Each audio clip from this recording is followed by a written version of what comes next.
দেখেন আমার বাচ্চারা, আমার এইখানে যারা শিক্ষার্থীরা, এরা সবাই আমরা শান্তিপূর্ণভাবে আন্দোলন করছিলাম। কেউ একজন এই যে পুলিশের যে জ্যাকেট গুলো আপনারা দেখেছেন আমি হস্তান্তর করেছি, ওগুলো আমার আন্দোলনের জায়গায় রেখে চলে গেছে, অথচ আমরা ছিলাম শান্তিপূর্ণ অবস্থায়।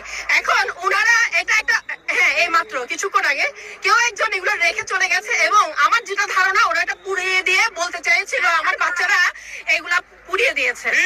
এবং যেমন